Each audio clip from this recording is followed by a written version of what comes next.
சில விஷயங்களை வேகமாக நம்முடைய அனுபவத்தின் மூலமாக இல்லை யாரோ ஒருவர் சொல்லுகிற ஐடியாவின் படி நாம் அதை செய்து சில மாதங்கள் வெற்றிகரமாக போகிற மாதிரி இருக்கும். ஆனால் சீக்கிரம் அங்கே தோல்வியை அவர்கள் சந்திக்கக்கூடிய நிலைமைகள் ஏற்படுகிறதை நம்ம அங்கே பார்க்க முடியும். பேதுரு முதல் ஆண்டவர்கிட்ட பர்மிஷன் கேட்குறாரு.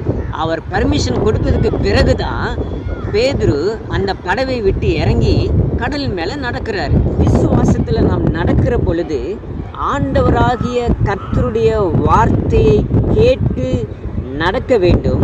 அதே வேளையில் சில விஷயங்களை கர்த்தர் உங்களுக்கு சொல்ல வேண்டும். ஆண்டவராகிய இயேசு கிறிஸ்து கடலின் மேல் நடக்கிறதை பார்த்த பேதுரு, ஆண்டவரே நானும் வருகிறேன் என்று வேகமாக குதிச்சு அவர் நடக்கலைங்க. அவர் சொல்றாரு, ஏசப்பா நானும் நடக்கிறேன், எனக்கு நீங்க வார்த்தையை கொடுங்க, நீங்க எனக்கு கட்டளை இடுங்கன்னு சொல்றாரு. அந்த வார்த்தை வந்ததுக்கு பிறகுதாங்க பேதுரு அந்த கடலின் மேல அவர் நடக்கிறாருங்க. இன்னைக்கு நிறைய பேர் ஆண்டவராக இயேசு கிறிஸ்துனுடைய சத்தத்தை கேட்குறாங்க. ஆனால் அந்த சத்தத்தை கேட்டு நடப்பதில் அவங்களுக்கு ஒரு பின்னடைவை அவர்கள் சந்திக்கிறாங்க.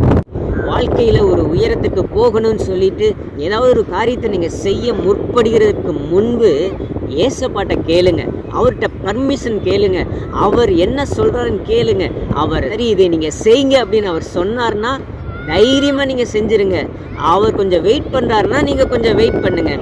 ஆண்டவருடைய சமூகத்தில் நீங்கள் அமைதியாக இருந்து அவர் என்ன சொல்லுகிறாரோ அதன்படி நீங்கள் செஞ்சு பார்த்தீங்கன்னா உங்கள் வாழ்க்கையில் நீங்கள் வெற்றி பெற முடியும். உங்களுடைய வாழ்க்கையில் ஒரு குரோத்தை நீங்கள் பார்க்க முடியும். நல்ல ஒரு உயர்ந்த நிலைமைக்கு நீங்கள் போக முடியும். யார் கைவிட்டாலும் இயேசு உங்களை கைவிட மாட்டாருங்க. தைரியமாக அவருடைய வார்த்தைக்கு கீழ்ப்படிந்து நடங்க. கர்த்தர் உங்களுக்கு பெரிய அற்புதங்களை செய்யட்டும் என்று சொல்லி உங்களுக்காக